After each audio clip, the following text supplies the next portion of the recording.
이 시간에는 사도행전 9장 1절부터 19절까지 읽어나가면서 설명한 시간을 갖도록 하겠습니다. 역시 사도행전 9장도 내용이 좀 많습니다. 그래서 좀 잘라서 나눌까 합니다. 사울의 회심 그리고 초기 사역에 대해서 내용을 담고 있습니다. 사울은 히브리식 이름이고요. 바울은 로마식 이름이에요. 그러니까 사울과 바울이 같은 거죠. 사울이 어떻게 예수님 만나서 변화가 되었는지 그 이후에 사도로서의 사역을 준비하는 과정을 이제 그리고 있습니다. 초대교회에서 가장 악한 핍박하는 자였던 이 사울이 어느 날 예수님 만나고 나서 교회에 가장 충실한 일꾼이 되고 가장 영향을 끼칠 수 있는 신실한 전도자로서 변화된 사건이라는 점에서 이 사도행전 9장은 아주 큰 의의를 가지고 있다고 할 수가 있습니다. 9장 전체 내용을 한번 보면 먼저 이제 사울이 핍박했던 그 내용이 나오죠. 사울이 어느 정도였느냐? 다마스쿠스로 가는 그 길에 있는 제자들을 잡아가려고 대제사장한테 가서 고난을 위임받아요. 오늘날로 말하면 위임장을 받아가지고 내가 이 사람들을 잡아다가 거기 가두겠습니다 하는 그러한 정도 열심히 있는 그런 사울이었습니다. 사울의 이런 그릇된 열심이 오히려 예수님의 마음을 아프게 했던, 그래서 예수님께서 나타나셔가지고 사울아 네가 왜 나를 핍박하느냐, 주여 누구십니까, 나는 네가 핍박하는 예수다. 이 말을 듣고 나서 사울이 회심을 하게 됩니다. 그리고 예수님이 나타나실 때 그 광채 때문에 눈이 멀어서 먼 상태로 다마스쿠스에 도착을 하게 되죠. 거기서 이제 아나니아를 만나게 됩니다. 사울한테 가서 그의 눈을 뜨게 해주라고 예수님께서 명령을 하시는데, 우리는 모두가 다 사울이 될 수가 없습니다. 우리는 사울을 돕는 아나니아 같은 역할을 할 필요가 있고, 우리가 다 엘리야가 될 수가 없어요. 엘리야한테 먹을 것을 날아다 주는 엘리야의 까마귀 같은 그런 역할을 할 필요도 있습니다. 자, 그래서 이제 사울이 회복이 됩니다. 그런데 사울한테 나타났던 그 예수님하고 아나니아한테 나타났던 그 예수님이 동시에 나타나시는 거죠. 그래서 사울이 그를 보게 되는 거예요. 그러니까 아나니아가 사울이 지금 기도하고 있는 모습을 보고, 또 사울도 역시 마찬가지입니다. 아나니아가 와서 나한테 안수해 줄 것을 이제 알게 되는 것이죠. 안수를 통해서 사울의 눈이 떠지고 성령을 받게 됩니다. 그 사울이 복음 전파의 사역을 맡게 된 것이죠. 자, 근데 이게 어려운 거예요. 어저께까지는 예수님을 믿는 사람들을 잡아다 가두는 역할을 했던 그런 악한 자가 갑자기 며칠 지난 뒤에 나타나가지고 내가 예수님의 사도가 되겠다고 나타나니까 이 사람들은 믿지도 못하고 혼동하는 그런 일이 벌어지게 됩니다. 아주 극과 극을 지금 왔다 갔다 하고 있는 사울을 볼 수가 있습니다. 그래서 사울이 된 사람들의 반응이 처음엔 좋지 못했습니다. 그래서 당분간 좀 머물다가 그리고 이제 드디어 사역을 시작하게 됩니다. 그리고 이제 베드로가 등장하게 되죠. 베드로가 루따 또 요빠에서 이적을 향하는 장면이 등장하게 됩니다. 자, 오늘은 이제 19절까지 말씀을 가지고 한번 나누려고 합니다. 자, 먼저 1절과 2절 두 절 보겠습니다. 여전히 위협과 살기를 내뿜으며 대제사장에게 가서 다마스쿠스의 회당들에 가져갈 편지를 그에게 요청하니, 이것은 사울이 남자든 여자든 누구든지 이 길에 속한 자들을 만나면 그들을 결박하여 예루살렘으로 데려오게 함이니라. 자, 예루살렘 교회를 지금 파괴하는데 앞장섰던 이 사울, 그죠? 시간이 흘렀지만 그리스도인들에 대한 적대감이 조금도 식지 않았습니다. 그래서 사울인 이 예루살렘과 유대에서의 핍박에 그치지 않고 저 멀리 다마스쿠스까지 원정을 이제 가려고 하는 그런 상황입니다. 이 다마스쿠스는 어디 있는 거냐? 예루살렘에서 북서쪽으로 약 200km 떨어져 있는 곳에 위치한 시리아의 도시였습니다. 그래서 유대 역사가 요세푸스에 따르면 로마의 폭군이었던 네로 황제 통치하에서 이 다마스쿠스에 몇 명의 유대인이 있었느냐? 그 당시에 약 4만 명에서 5만 명의 유대인이 거주했다. 그런데 그 유대인들이 하루 동안에 10,000명이 살해되었다고 하는 그런 기록이 있어요. 예, 그만큼 유대인이 많이 거주했던 그런 도시입니다. 이 당시에는 회당이 있었는데 그 다마스쿠스에만 약 30여 개 정도의 회당이 있었다고 합니다. 그러니까 회당은 남자가 한 10명 정도만 모여도 회당이 구성이 돼요. 그중 상당수가 이제 복음을 듣고 그리스도인이 된 것으로 보입니다. 이 길에 속한 자들 누구입니까? 그리스도인들이죠. 그래서 사도의 가르침 받은 사람들, 이들은 다마스쿠스, 예루살렘, 루따, 요빠에도 있었습니다. 자, 복음서에서는 예수님이 12제자를 제자라고 부릅니다. 그런데 사도행전에서는 그렇지 않아요. 예루살렘과 다마스쿠스, 안디옥, 에베소 여기에 교회에 속한 모든 사람들을 다 제자로 부릅니다. 예, 그러니까 여러분들도 예수님의 제자가 될 수 있죠. 사도행전을 기록한 누가에 따르면 이 9장에서 그리스도인에 대한 명칭을 여러 가지로 말하는 걸 알 수가 있습니다. 그래서 1절, 10절, 19절, 25절, 38절에는 제자들로 부르고 2절에서는 이 길에 속한 자들로 부르고 13절, 32절, 41절에서는 성도들로 불러요. 그리고 14절에서는 주의 이름을 부르는 자들 이렇게 부릅니다. 그러니까 초대교회 당시에는 그리스도인에 대한 명칭이 하나로 통일되지 않았다는 것을 알 수가 있습니다. 자, 이제 신념과 신앙은 좀 달라요. 예. 사울이 그리스도인들을 막 비판했습니다. 이런 행위는 하나님에 대한 바른 신앙에서 나온 것이 아니에요. 신앙은 한자 말이고 우리말은 믿음이죠. 같은 겁니다.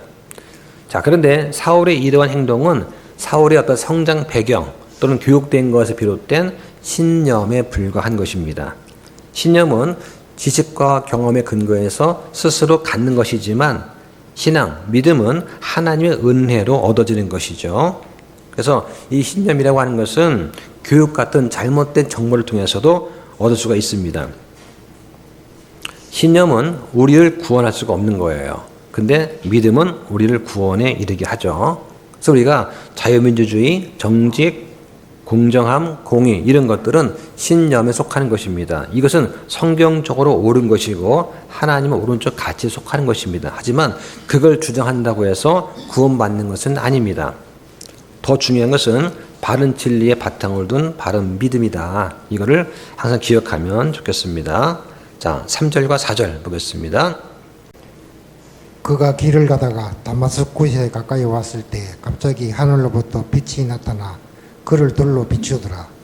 그가 땅에 쓰러져 들으니 한 음성이 그에게 이르시되 사울아 사울아 어찌하여 내가 너를 핍박하느냐 하심으로. 예, 예루살렘에서 다마스쿠스까지 걸어가는 길이 약 4일에서 6일 정도 걸리는 그런 시간 거리입니다. 자, 사울이 지금 이제 다마스쿠스로 들어갑니다. 그리스도인들을 핍박하려는 그 마음을 탄탄히 지금 다지고 있는 바로 그 시점이에요. 이때 부활하신 예수님을 만나게 됩니다. 그래서 사울의 모든 계획을 무산시키게 되죠. 사울이 갑자기 하늘에서 비추는 초자연적인 그 빛, 광채에 압도당해서 스스로 땅에 엎드러집니다. 아마 낮이지 않았을까. 낮인데도 불구하고 눈이 부실 정도면 예수님의 이 광채는 햇빛보다 더 찬란하게 빛나는 그런 광채였다 할 수가 있습니다. 이 다마스쿠스로 가는 길에서 예수 그리스도께서 사울에게 나타나신 그 사건, 이거하고 하나님께서 모세한테 나타난 사건을 좀 비교하면 비슷한 부분이 있어요. 그래서 출애굽기 3장 2절로 5절에 보면 불꽃 속에서 하나님께서 모세한테 나타나셔서 모세야 모세야 두 번 부릅니다. 자, 근데 우리 본문에 보니까 빛 가운데 나타나셔가지고 사울아 사울아 하고 두 번 부르세요. 이 만남의 순간이 없었다면 바울은 사도로서 부를 수가 없었을 것입니다. 자, 그 다음에 이제 저 뒤에 15절에 가면 이방인의 사도로 하나님께서 사울을 부르시게 되죠. 그래서 그의 헌신과 사역을 통해서 초기 교회가 사울을 인정하게 되는 그런 일이 생깁니다. 자, 이 바울의 회심 사건은 너무 중요합니다. 그래서 사도행전 9장, 22장, 26장 3번 정도 기록되어 있습니다. 자, 예수님께서 뭐라고 하십니까? 어찌하여 나를 핍박하느냐. 지금 예수님은 교회를 예수님 자신과 동일시하고 계신다는 걸 알 수가 있어요. 그래서 순교한 스데반, 또 박해로 쫓겨난 그리스도인들, 또 바울에 의해서 옥에 갇혀 있는 모든 사람들이 그리스도의 몸으로 지금 표현되고 있습니다. 그래서 여러분과 저도 그리스도의 몸이에요. 그러니까 여러분이 그리스도로 인한 고난을 받으면 예수님께서 그 고통을 느끼신다고 하는 것입니다. 그럴 때 우리가 위로를 받겠죠. 자, 5절 보겠습니다. 그가 이르되 주여 누구시니까 하매 주께서 이르시되 나는 내가 핍박하는 예수라. 가시체를 걷어차기가 내게 고생이라 하시므로. 자, 주여 누구시니까. 자, 강렬한 빛이 비춥니다. 처음 순간에는 누군지 가늠할 수가 없었을 거예요. 근데 너무나 강한 빛과 함께 하늘로부터 들리는 음성이 있었습니다. 그 음성이 이 사울한테는 그 자리에서 주여라고 말할 수밖에 없게 만들었습니다. 그래서 사울이 여기서 주여, 그래서 헬라어로 큐리오스라고 호칭한 것은 하나님 혹은 그분의 사자라고 하는 것을 직감을 하고 주여라고 사울이 말한 거라고 할 수 있겠죠. 율법에 익숙했던 이 사울한테는 자신이 열심히 행하는 이 그리스도인들을 탄압하는 거, 이것이 하나님 앞에 올바른 일이라고 생각을 했을 것입니다. 그죠? 사람은 누구나 자신이 옳다고 믿는 대로 행합니다. 내가 믿는 것에 가치를 두고 거기에 신념을 둡니다. 다 그렇습니다. 자, 그런데 내가 지금까지 믿었던 것이 틀렸다라고 말한다면 누가 그것을 쉽게 받아들일 수 있겠습니까? 대부분 거절하고 대적을 합니다. 그래서 전도가 힘든 것입니다. 특히 가족을 전도하기가 어렵습니다. 그죠? 그러니까 우리만 보아도 온 가족이 함께 예배하는 경우가 많지 않아요.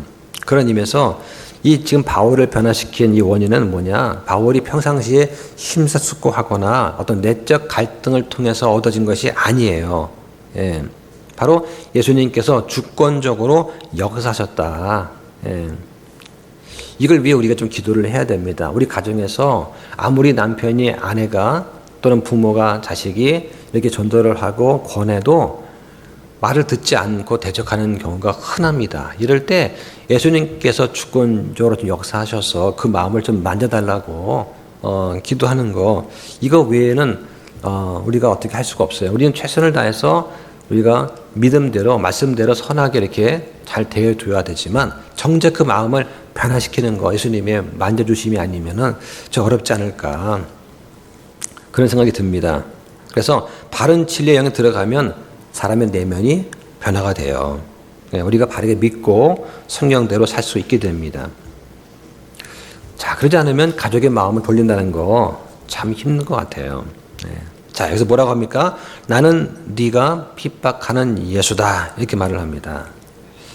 자, 사울은 지금 스데반이 죽기 전에 증거했던 그 예수님의 음성을 지금 듣고 있어요. 원래 하늘 보좌에 앉아 계시던 그분께서 사람을 위해 육신의 몸을 입고 이 땅에 태어나셨습니다.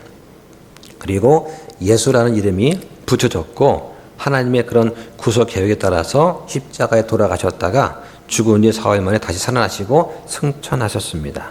사울은 이러한 예수님의 이름을 부르는 자들을 열심히 찾아가면서 박해하는 일에 앞장섰던 그런 사람이었어요.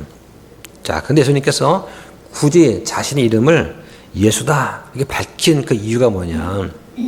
지금 사울의 이름을 부르면서 말씀하고 있는 분이 바로 사울이 그렇게도 열심히 박해했던 그 그리스도인들의 그런 믿음의 대상인 예수 자신이라고 하는 것을 지금 강조하시는 거다, 이럴 수가 있습니다. 자, 그러면서 뭐라고 하십니까? 가시체를 걷어차기가 너에게 고생이다. 이 구절이 개혁성에는 없어요. 이 구절이 없습니다. 가시체가 뭐냐? 가시체는 여러 가지 이제 설명이 있는데 그 중에 하나가 실제로 가시가 있는 식물의 줄기나 가지를 의미합니다. 그래서 은유적으로는 삶의 고통이나 어려움 같은 것이죠. 어릴 때 이렇게 지금은 다 도로가 포장되어 있지만 어릴 때 들에 놀러 가다 보면 들밭에 지나갈 때 이렇게 가시 엉겅퀴 같은 것이 있어요. 그러면 어떻게 합니까? 신발로 이렇게 밟고 지나가야 되죠. 발로 이렇게 걷어차고 누벼야 됩니다. 안 그러면 다 찔리니까. 근데 하다 보면은 몇 개는 발에 찔리고 발 등에 막 긁힙니다. 그러면 이제 아프죠. 따갑고. 좀 그런 상황이에요. 지금 뭔가 지금 사울이 열심히 한다고 하는데 그것이 지금 가시체를 걸어차는 것 같다라고 하는 것이죠. 다시 말하면 지금 사도들이 전했던 그 말씀을 사울 네가 걷어찬다. 즉 하나님을 대적하고 있구나. 그런 말씀입니다. 지금 사울처럼 무지에서 비롯된 그릇된 열심, 이것은 하나님 앞에서 칭찬받을 수가 없어요. 오히려 많은 책망을 또 받게 됩니다. 우리는 이런 어리석은 열심을 내면 안 돼요. 그래서 하나님의 뜻을 바르게 분별해서 원하시는 그 일에 열심을 내야 됩니다. 디모데후서 2장 15절에 보면 너는 진리의 말씀을 바르게 나누어서 내 자신을 하나님께 인정받은 자로 부끄러울 것이 없는 일꾼으로 나타내려 연구하라. 연구하라는 말은 공부하라는 얘기예요. 이렇게 보면 됩니다. 자, 6절 보겠습니다. 그가 떨면 놀라 이르되 주여 내가 무엇을 하기 원하시나이까 하매 주께서 그에게 이르시되 일어나 도시로 들어가라. 그러면 너가 반드시 해야 할 일을 듣게 되리라 하시니라. 자, 지금 사울이 떨면서 놀라 이르되 주여 내가 무엇을 하기 원하시나이까. 이 부분도 개혁성에는 없습니다. 자, 사울은 지금 예수님을 주여 하고 부르면서 지금 말씀하시는 예수님의 권위, 신성을 지금 인정했어요.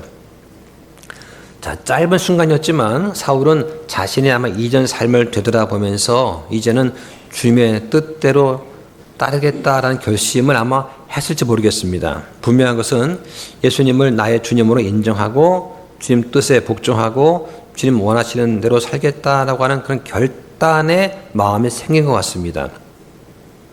그래서 주여 내가 무엇을 하기 원하시나이까 이런 말을 했을 것 같아요.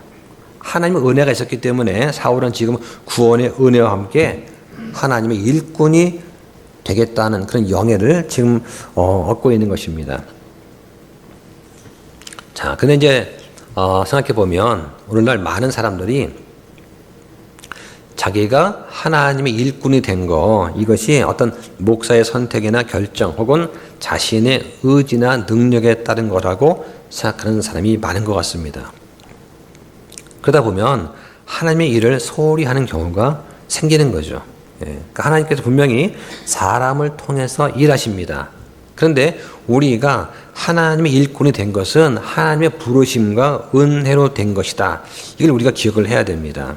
그래서 하나님의 부르심보다 내 결정, 내 능력, 내 의지, 내가 허락해서 일꾼이 되었다라고 생각하면 그러면 두렵고 떨리는 마음으로 우리가 일할 수가 없게 되는 것이죠. 그럼 나중에 내가 아니면 누가 일을 하겠어? 이렇게까지 됩니다. 그러면 어려워지는 일이 생기는 것이죠. 성경에 빌립보서 2장 12절에 보면 그러므로 나의 사랑하는 자들아 너희가 항상 순종한 것 같이 내가 있을 때뿐 아니라 지금 내가 없을 때도 더욱더 순종하여 두려움과 떨림으로 너희 자신의 구원을 일하여 드러내라. 바울이 이런 말씀을 왜 했을까? 그 상황에도 빌립보 교회에도 그러한 자기를 드러내는 사람들이 있지 않았을까 생각이 됩니다. 자, 그 다음 7절로부터 9절까지 보겠습니다. 그와 함께 길을 가던 사람들은 음성만 듣고 아무도 보지 못한 채 말을 못하고 서 있었으며 사울은 땅에서 일어나 눈을 떴으나 아무도 보지 못하므로 그들이 손으로 그를 인도하여 다마스쿠스로 데려가는데 그가 3일 동안 보지 못하고 먹지도 마시지도 아니하니라. 네, 자, 내용이 뭐 어려운 거 없습니다. 사울의 동행자들이 여기 보니까 빛을 보지 못했다는 기록은 없습니다. 그죠? 함께 길을 가던 사람들은 음성만 들었다 나와 있죠. 그래서 하늘에서 갑자기 빛이 발하는 것을 보았을 것입니다. 그런데 목소리의 주인공은 보지 못했습니다. 자, 이 말씀하고 사도행전 22장 9절도 한번 비교해 보실까요? 나와 함께 있던 자들은 참으로 그 빛을 보고 두려워하였으나 내게 말씀하신 분의 음성은 듣지 못하였더라. 자, 여기 보니까 자, 음성은 듣지 못했다라고 나옵니다. 그래서 9장 7절에서는 음성만 듣고 아무도 보지 못했다 하고 22장 9절에서는 자, 이게 보니까 빛을 보고 두려워했지만 음성은 못 들었다. 앞에서는 음성은 들었다고 하고 여기는 못 들었다고 합니다. 자, 이건 어떤 모순이 아닌가 이렇게 생각할 수가 있어요. 예, 영어로는 이제 보이스인데 목소리도 되고 소리도 됩니다. 그래서 이전에 흔적역에서는 음성으로 번역하지 않고 소리로 번역을 했어요. 그래서 소리는 듣지 못했다 번역했다가 이번 마제스티에서는 이제 음성으로 바꾸어서 번역을 했습니다. 자, 그러니까 당시 예수님께서 사울한테만 말씀하시고 함께 동행했던 사람들한테는 말씀하지 않으신 거죠. 예, 그래서 빛이 비춘 다음에 음성이 들렸는데 예수님은 사울한테 말씀하셨기 때문에 사울은 그 내용을 알아들었지만 옆에 있던 사람들은 뭐라고 그 웅성웅성하는 말은 들렸겠지만 그 말은 알아듣지 못한 것이다. 이렇게 이해하면 될 것 같아요. 예, 그래서 하늘에서 울리는 예수님의 그 소리, 보이스는 들었는데 그 말이 뭔 뜻인지는 알아듣지 못했다. 예. 제가 이제 처음에 대구에 와서 이렇게 형제들과 교제를 하다 보면은 옆에서 이제 다른 분이 얘기하는 거 들으면 뭔 말인지 모르겠어요.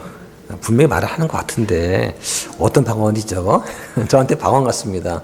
그래서 뭐라고 하는 것 같은데 서로 둘이는 알아듣는 것 같아요. 근데 저는 모르겠는 거죠. 근데 이제 저하고 대화할 때 그럼 알아듣겠는 거죠. 그러니까 다른 사람이 뭐라고 둘이 대화하는 거는 옆에 들으면 뭔 말인지 전혀 몰라요. 예. 근데 저하고 눈을 마주친 다음에 이렇게 입 모양을 보면서 얘기하면 아 이런 뜻이구나는 알아듣겠다 하고 하는 것이죠. 예. 아마 그러지 않았을까. 예수님께서 사울한테 말씀하신 거를 주변 사람들은 뭐라고 웅얼웅얼 대기 하는데 뭔 말인지 모르지 않았을까. 이런 생각이 듭니다.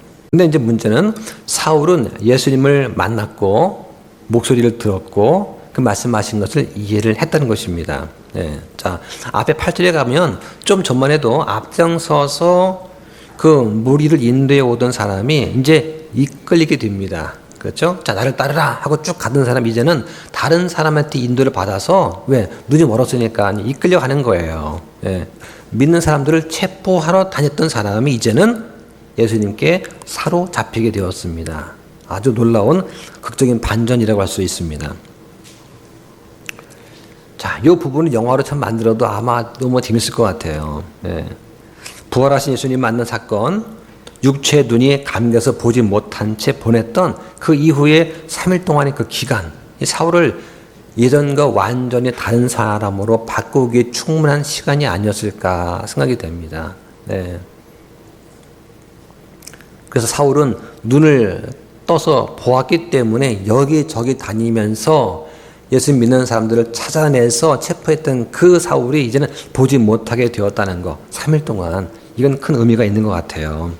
예. 그래서 이 바울이 눈이 멀어있던 이 사울을 예수님의 부활 사건과 관련해서 신학적인 의미를 연결짓는 그런 학자들도 있습니다. 사울이 경험한 이 어둠의 사울을 무덤 속에 예수님이 계셨던 사울에 비교하는 것이죠. 자, 그 다음에 사울이 뭐 했냐? 침례받은 다음에 성령으로 충만하게 됩니다. 예, 그러니까 이 사건이 바울 개인한테는 오순절 사건과 같은 것이 되겠죠. 이 사건 이후에 바울이 자신이 그리스도와 함께 십자가에 못 박혀 있다. 이제는 내 안에 그리스도께서 사신다 하고 고백을 할 수가 있었던 것입니다. 그게 갈라디아서 2장 20절 말씀이 되겠죠. 하나님은 사울을 만나주시고 사울을 부르시고 사울한테 성령 충만을 주시고 하나님의 일을 하게 하셨습니다. 자, 부럽지 않습니까, 여러분? 예? 나한테도 하나님께서 나타나셔가지고 내가 너를 쓰겠다. 자, 나타나셔가지고 어떤 이상을 보여주거나 꿈을 꾸게 하거나 음성을 듣거나 혹은 기이한 현상을 보는 것 같이 겉으로 드러나는 체험 한다면 얼마나 좋을까요? 그죠? 예, 아마 신날 겁니다. 그런데 이렇게 안 하더라도 누구나 겪는 체험이 있습니다. 이게 뭐냐? 여러분의 성경 말씀을 얘기할 때 이 말씀이 사실로 믿어지는 거. 그리고 하나님께서 살아계심을 믿게 되는 그런 놀라운 내적 체험은 있어요. 이건 누구나 다 겪는 것입니다. 여긴 예외가 없어요. 만일 그러한 영적 체험이 없다 하면, 다시 말해서 말씀을 보아도 말씀이 믿어지지 않고 주님께서 살아계신다는 것이 확신이 안 든다면, 그럼 아마 그 사람은 진정한 성도로 다시 태어났다고 말할 수가 없을 것입니다. 최소한 다시 태어났다면, 믿고 다시 태어났다면 증상이 뭐냐? 가장 먼저 말씀의 순수한 젖을 찾게 됩니다. 예.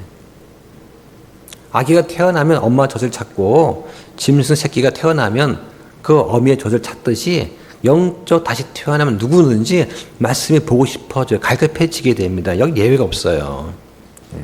그런데 말씀을 보고 싶어하지 않는다. 그것은 구원을 받았는지 한번 점검을 해봐야 됩니다. 자, 사도 바울은 또 이렇게 말을 합니다. 고린도 후서 13장 5절 한번 보실까요? 너희가 믿음 안에 있는지 너희 자신을 살펴보고 너희 자신을 검증하라. 예수 그리스도께서 너희 안에 계시는 줄을 너희가 스스로 알지 못하느냐. 알지 못한다면 너희는 버림받은 자들이니라. 자, 이런 말씀을 또 하십니다. 그죠? 너희가 믿음 안에 있는지 자신을 살펴보고 자신을 검증하라. 다시 말하면 너희 안에 믿음의 열매가 있느냐, 성령의 열매가 맺히고 있는가 하는 것을 점검해 보라고 하는 거예요. 예. 그래서 이제 전에 성령의 열매 책을 제가 이제 선물로 드렸고, 여러분이 그 책 읽으면서 혹시 안 읽는 분이 계실까봐 또 우리 형님들을 또 세워서 주제별로 각 열매별로 또 스피치 또 하게 하시고, 예, 그걸 통해서 우리가 또 점검할 수 있는 또 좋은 시간 될 걸로 생각이 됩니다. 예. 여러분의 믿음을 자꾸 점검을 하고 확인하고 이렇게 성장시켜 드리는 거, 그게 이제 제가 할 일이에요. 예. 자, 그 다음에 이제 10절부터 19절까지 말씀은 아나니아가 등장을 합니다. 그 아나니아 통해서 사울이 영적 침체에서 회복이 되고 또 침례를 준 사건이 기록되어 있습니다. 자, 10절로 11절까지 보겠습니다. 다마스쿠스에 아나니아라 하는 어떤 제자가 있었는데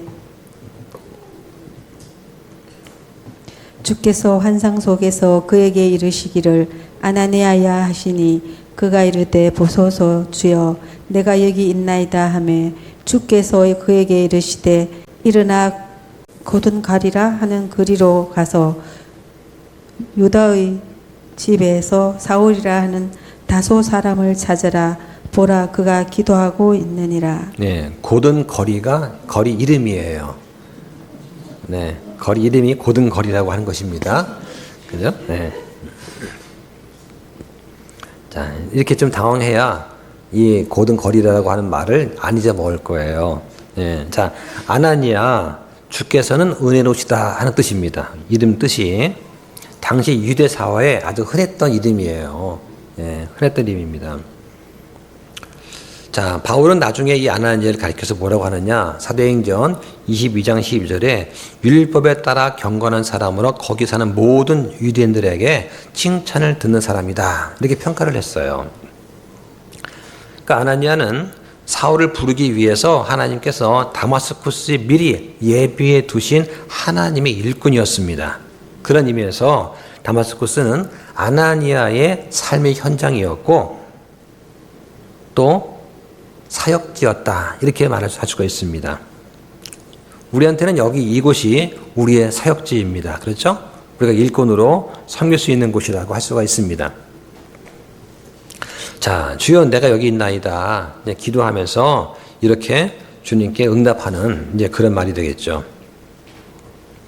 아나니아가 주님 말씀에 순종할 준비가 되어 있다. 그래서 하나님께서 무엇을 요구하시든지 그대로 순종하겠습니다 하는 의지를 표현한 것이라고 할 수가 있습니다. 자, 그래서 여기 이제 곧은 거리라 나오죠. 예, 이 길은 그 지역, 그 당시 그 지역에서 잘 알려진 거리예요. 예, 그러니까 개혁 성경에는 이게 이제 뭐 직거리라고 됐었나요? 직가? 직가죠. 예, 직가. 예. 직가가 이제 곧을 직자하고 거리 가짜를 붙여서 만든 거잖아요. 그죠? 예. 그 당시 유명했습니다. 누구한테 물어서 고등 거리가 어디예요? 아, 거기 여기입니다. 서울에 가서 로데오 거리 어디예요? 아, 여기입니다. 아, 뱅뱅 사거리 어디예요? 아, 여기입니다. 다 알아요. 여러분 헷갈리죠? 뭐 뱅뱅 사거리 그러면 헷갈리지 않습니까? 근데 서울에 가서 물어보면 다 알아요. 예, 그만큼 유명한 곳입니다. 자, 집들이 쫙 늘어서 있는 그런 사이로 난 통행로입니다. 유럽 같은 거리를 보면 어떻습니까? 이게 가운데 뭐 궁전이 있으면 사방을 통해 가지고 도로가 직선으로 쫙 뻥 뚫려 있거든요. 예, 그렇게 해야지 화재가 나거나 또는 전쟁지에 쉽게 이동할 수가 있는 그런 역할을 하는 거예요. 곧게 닦아놨어요, 길을 갖다가. 예. 이 길이 얼마냐? 다마스쿠스 그 성의 동문에서 서쪽으로 약 1마일 정도. 1마일이면 1.6km예요. 예. 이렇게 곧게 나 있습니다. 예. 1.6km 정도 곧게 뻥 뚫려 있다. 예. 그러니까 그 여기서 뭐 이렇게 공항까지 가는 길이 8차선이 쫙 뚫려 있다 생각해 보십시오.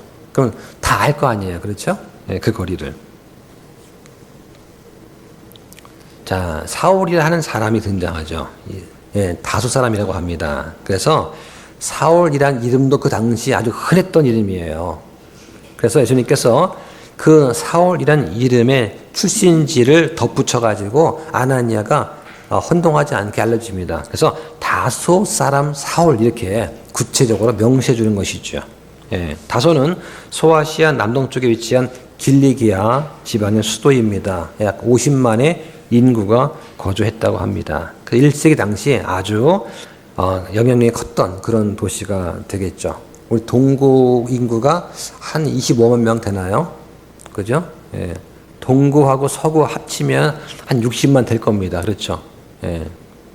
그럴 것 같아요. 그 정도 저기 규모 된다고 보면 되겠어요. 자, 12절과 13절 보겠습니다. 그가 환상 속에서 아나니아라 하는 사람이 들어와 자기에게 안수하여 시력을 받게 하는 것을 보았느니라 하시니 그때 아나니아가 응답하되 주여 이 사람에 대해 내가 많은 사람에게 들었는데 그가 예루살렘에서 주의 성도들에게 많은 악을 행하였다 하더이다. 자, 이게 보니까 12절에 아나니아만 환상을 통해 가지고 사울을 본 것이 아니고 사울도 아나니아라는 사람이 와서 자기한테 안수해서 시력 받게 하는 것을 지금 사울도 보았다는 거예요. 이렇게. 예. 그래서 일방 통행이 아니고 지금 쌍방 통신으로 좀 알고 있는 것입니다. 아나니아가 지금 벌써 많은 사람의 입을 통해 가지고 사울에 관한 이야기를 들어서 알고 있는 상태였어요. 예. 그래서 아나니아는 주님께 의문을 제기했던 것이죠. 네. 아, 예수님, 사울이라는 자가 주의 성도한테 이런 악한 일을 행했다고 합니다. 그거 아시죠? 뭐 이렇게 대화를 한 거예요. 예수님께서 아나니아한테 사울을 찾아가서 안수하고 그를 도우라 명령하시는데 지금 사울한테는 아나니아의 도움이 절실히 필요한 그런 상태였기 때문입니다.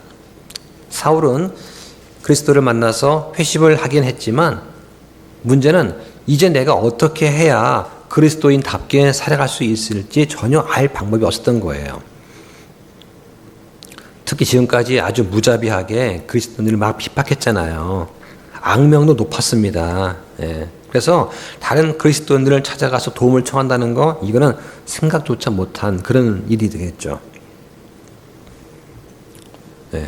지금 이제 사울은 자기가 어떤 편지를 받아가지고 체포영장까지 받은 상태에서 그리스도 막 잡으러 가던 아주 기세등등했던 그런 사람이었는데 사흘 만에 완전히 바뀐 거예요. 그러니까 이 상태는 다시 그러한 대제사장한테 가서 뭘 할 수 있는 상황도 아니었고 그렇다고 내가 이제 회심했는데 그리스도인들한테 가가지고 내가 회심했습니다. 이것도 말이 안 되잖아요, 지금. 예. 그러니까 어떻게 할 수가 없는 상황이었는데 이렇게 예수님의 보내심을 받은 아나니아가 도와주지 않았다면 아주 오랜 시간 동안 정상적인 그리스도인의 모습을 사울은 갖지 못했을 것이다 하는 것이죠. 그러니까 우리는 모두가 사울처럼 될 필요는 없습니다. 우리는 사울을 돕는 아나니아와 같은 사람이 훨씬 더 많이 필요해요. 그래서 혹시 여러분 가운데 내가 복음을 전하기 위해서 어떤 대상을 정해놓고 기도하는 분이 있다. 그러면 이런 걸 좀 잘 기억하셔야 됩니다. 예. 그 사람한테 복음을 전하고 교회를 초청하는 데서 멈추는 것이 아니라 그 사람이 그 교회에 잘 정착할 때까지 어느 정도 익숙할 때까지는 계속해서 그들을 보살펴주고 배려해주고 함께 있어줘야 돼요. 예, 이거 참 필요한 것 같습니다. 그래서 아나니아처럼 사울을 이렇게 보살피는 그런 일이 있어야 되겠습니다. 자, 누가복음 12장 48절에 보면 많이 받은 자한테는 많이 요구할 것이요 많이 맡은 자한테는 많이 달라 할 것이다. 자, 이런 말이 나오죠. 예, 그래서 내가 많은 사람을 인도했다면 그럼 또 많은 일을 또 해야 되는 거예요. 예, 내가 받은 선물이 많다면 또 많은 또 베풀어야 일이 많아지겠죠. 자, 성도라는 말 성경에 112번 나옵니다. 근데 신약에 64번 나와요. 예. 자, 그런데 예수님을 따르는 신약 교회 사람들한테 성도다 하는 표현을 쓴 것은 여기가 처음입니다. 여기가 처음으로 성도란 말을 사용한 그런 구절이에요. 자, 이것도 기억하면 좋겠습니다. 자, 그 다음 14절과 5절 보겠습니다. 여기서도 그가 주의 이름을 부르는 모든 자들을 결박할 권세를 수제사장들에게서 받았나이다 하니라. 그러나 주께서 그에게 이르시되 내 길로 가라. 그는 이방인들과 왕들과 이스라엘 자손 앞에서 내 이름을 전하기 위해 내가 택한 그릇이니라. 자, 여기 보니까 자, 앞에 13절에서는 성도라고 했습니다. 성도는 구별된 자들이란 뜻이죠. 여기 14절에서는 주의 이름을 부르는 모든 자들, 이것도 역시 성도를 가리키는 명칭입니다. 예. 자, 예수님을 나의 구원자로 고백하는 그리스도인들이 정기적인 모임에 참석을 해서 믿음의 대상인 주의 이름을 부른다 하는 뜻이 바로 여기 14절에 나오는 주의 이름을 부르는 자들, 이러한 뜻이 되겠습니다. 자, 예수님께서 아나니아한테 내 길로 가라, 내 길로 가라, 네가 할 일을 해라, 곧장 가라, 여러 말 말고 순종해라, 그런 것이죠. 예. 자, 15절에 보니까 하나님께서 사울을 이미 택하셨습니다. 그분이 일꾼으로 삼으셨어요. 그래서 구체적인 계획을 지금 가지고 계신다는 것을 알 수가 있습니다.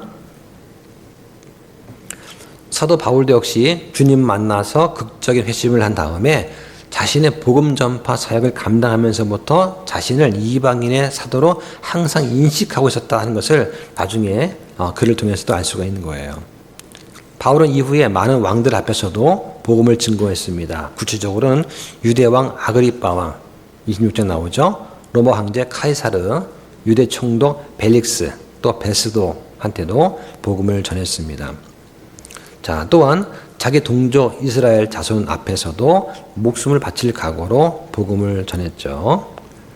자, 여기 보니까 내가 택한 그릇이다 라고 말합니다. 예, 하나님께서 사울을 향해서 얘 내가 점 찍은, 내가 침 발라 놓은 아이야, 이런 말이죠. 얼마나 뿌듯할까. 내가 택한 그릇이다 하는 것이죠. 예. 사울이 예수님 만나기 전에 어떻습니까? 열심히 교회를 핍박했습니다. 예.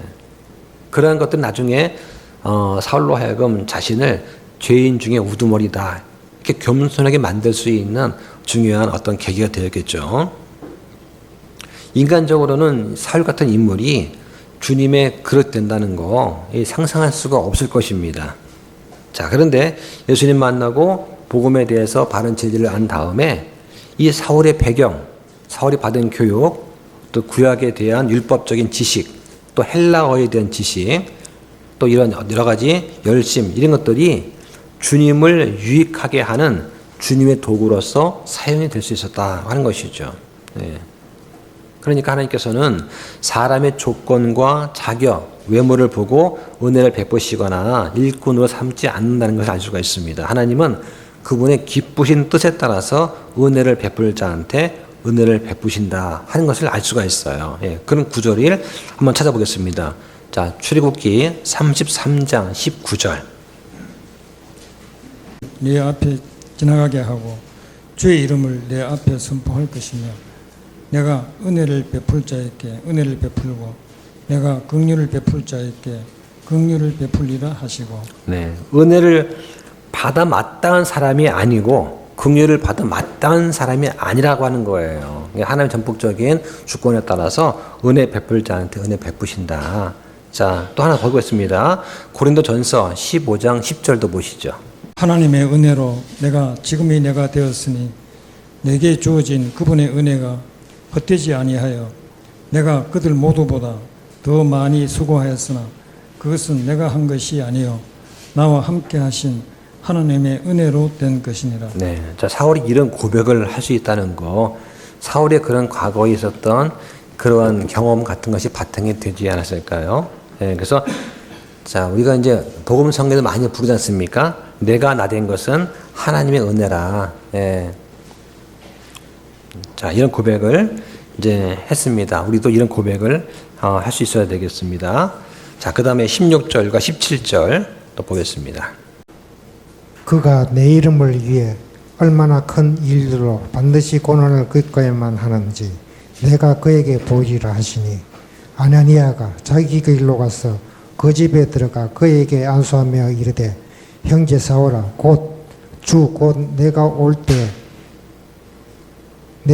때 길에서 내게 나타나신 예수님께서 나를 보내사 내가 시력을 받게 하시고 성령님으로 충만해지도록 하셨느니라 하매. 네. 자, 여기 보니까 내가 그에게 보이리라. 그러니까 사울의 지금 미래가 어떠할지 누구도 예측하지 못한 방향으로 좀 전개가 될 것입니다. 이것은 예수님만 아세요. 그래서 사울을 예수님께서 이끌어 가시겠다라고 하는 그런 말씀이 되겠습니다. 그런 의미에서 그리스도께서 지금 사울을 부르신 것은 예수님의 그런 치밀한 계획에 의한 것이었다 할 수 있습니다. 여기 보니까 반드시 고난을 겪어야 하는지 했습니다. 예. 여기서 고난을 겪는다는 그 말이 능동태로 되어 있어요. 그러니까 수동태로 고난을 당해야 하는지가 아니라 고난을 겪는다는 말이 여기서 능동태입니다. 바꿔 말하면 바울이 앞으로 주님의 이름을 위해서 자발적으로 수고하며 자발적으로 고난을 겪게 된다고 하는 것을 알 수가 있는 거예요. 자, 아나니아가 뭐라고 합니까? 형제 사울아 부르죠. 예, 지금 사울을 형제로서 받아들이고 있습니다. 예, 그냥 습관적 부르는 형제여가 아니라 예수님 안에서 우리가 새로운 가족 관계가 되었다 하는 것을 인정하는 그런 표현이에요. 우리가 서로 만나서 얘기할 때 형제님, 자매님 할 때 이것은 그냥 부르는 호칭 정도가 아니라 그리스도 안에서 우리가 하나가 됐다라고 가족이라고 하는 걸 전제로 해서 우리가 이 말을 듣고 사용하는 것입니다. 이 가치를 모르면 참 안타까운 거예요. 그래서 그리스도인들의 교제 속으로 초청한다는 그런 놀라운 축복의 말이라고 할 수가 있습니다. 자, 여기 보니까 주 곧 내가 올 때 길에서 너에게 나타나신 예수님께서 나를 보내셨다. 그러니까 이건 하나님의 뜻입니다 말할 때 그래요? 나는 그거 못 들었는데요. 그렇죠? 예, 그래서 누가 나한테 와가지고 형제님한테 이렇게 말하는 것이 하나님의 뜻입니다 라고 누가 말한다 하면 그래요? 저는 그런 말 못 들었는데요. 이렇게 말할 수도 있어요. 그렇죠? 예, 그러니까 하나님께서 역사하시는 방법이 그런 거라는 얘기죠. 예, 하나님께서 나타나셔서 말씀하셨다면 분명히 상대방에게도 나타나서 말씀하신다라고 하는 것입니다. 그래서 지금 아나니아는 자신이 사울을 찾아온 것이 자기만의 독단적인 생각이 아니라 주님께서 보내신 것을 지금 말하고 있는 거예요. 예. 사울도 아나니아라고 하는 사람이 와서 자기를 도울 것을 이미 알고 있었습니다. 그 상태에서 이것이 이루어지는 거죠. 예. 그래서 지금 사울은 지금 아나니아 안수를 받았을 때 성령 충만함을 받았던 것이 이제 분명한 것입니다. 자, 18절, 19절 보겠습니다. 즉시 그의 눈에서 비늘 같은 것이 떨어져서 그가 곧바로 시력을 받았고 일어나 침례를 받은 뒤 음식을 받으며 강건해지니라. 그 뒤 사울이 다마스쿠에서 있는 제자들과 며칠을 지내며.